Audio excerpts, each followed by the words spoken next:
Good evening, everybody,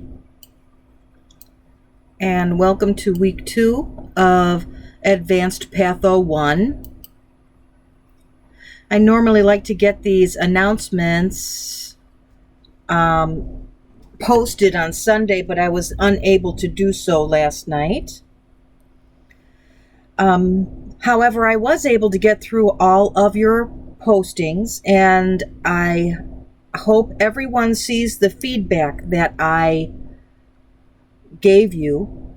And what I want you to do, for those of you who I've asked to make some changes, please make those changes. And otherwise, I want you to take that information and incorporate the tidbits I've told you into next week's assignments. And I did pick up this one case study that I found. I used this. This is not with this course.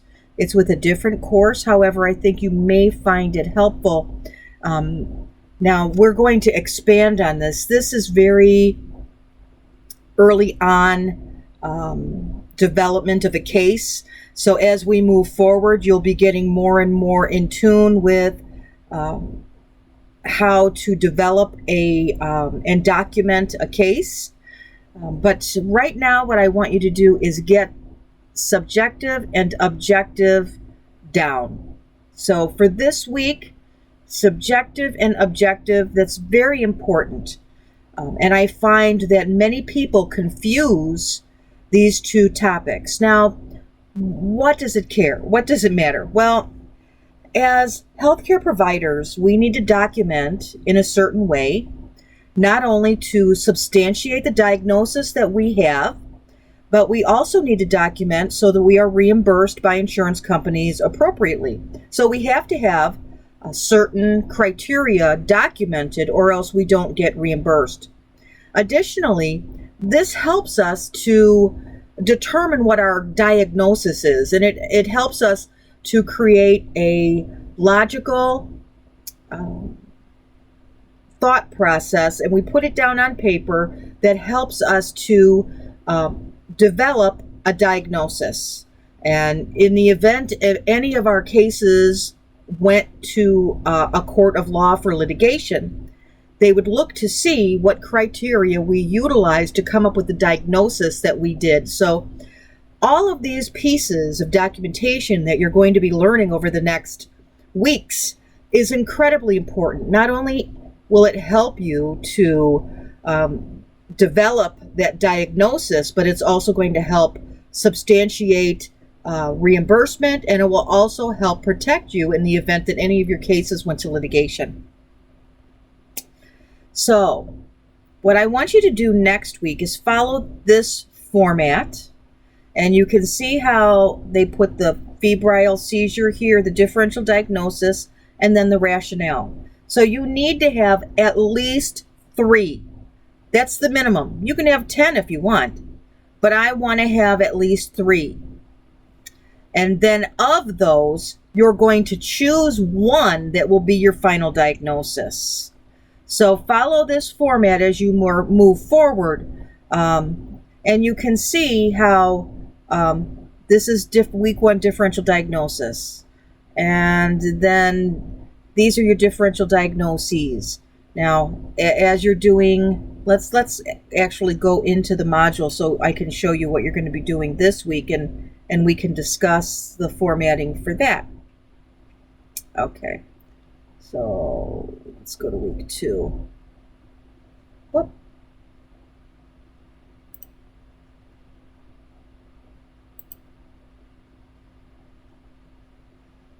Okay, so here are our case studies. You've done those already. All right, so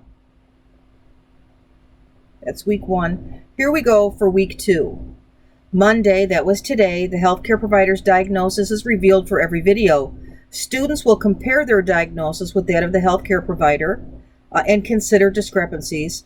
And you're going to work to prepare a treatment plan connected to his or her final diagnosis, including these things. Okay, so what I'm going to do is try to find a good treatment plan example for you. and I'll post that. I think you'll find that helpful. So what I posted yesterday is actually how I want you to do week 3. So when you get to week 3 and you're in your groups, that's how you're going to format it, okay? That first portion of it for the differential diagnoses. And then Thursday, all video case studies for the week will be opened. Students will compare their treatment plans with that of the healthcare professional, and then you're going to read everybody's posts, and you are going to post on one other student's discussion forum, and then you will respond to another student's post. Now, if the student only has one person commenting, or you don't get anyone commenting, then I want you to actually do 2 comments. You need to have at least 2 comments to get full credit for the participation in this exercise. Okay? Now let's see. I'm in the process of making some PowerPoints, so I'll get to it. All the way down. Good, we've got a lot of responses here. I want to go back. All right. Here. And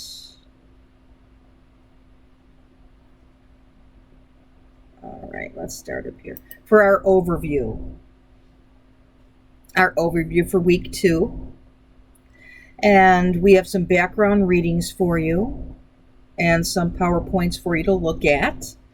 And this week we focus on hormone regulation in the female reproductive system and the male reproductive system with some key terms, and sexually transmitted infections. So this is what the basis of the readings are that you're going to be going over.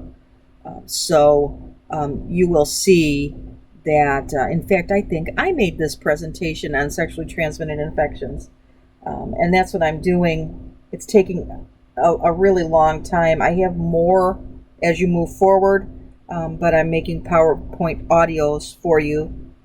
And let's see what we've got going on. I want to look at the modules again. And this course goes by fast because it's only 8 weeks, so I need to keep track of everything.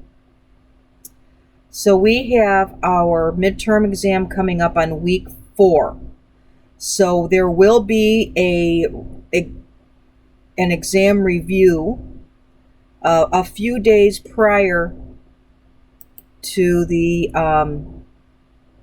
midterm exam. So let's see if we can come up with a date now so that you can put that down in your calendar. And can you believe that it's May already tomorrow? It's hard to believe that. And I hope everybody is all scheduled for your exams. All right. This is week 4. So the midterm exam is going to be here. So we are going to do the midterm review on the 15th. I like to do these at 7 p.m. And I'm going to make every effort to try and get it recorded in the event you're unable to participate that day.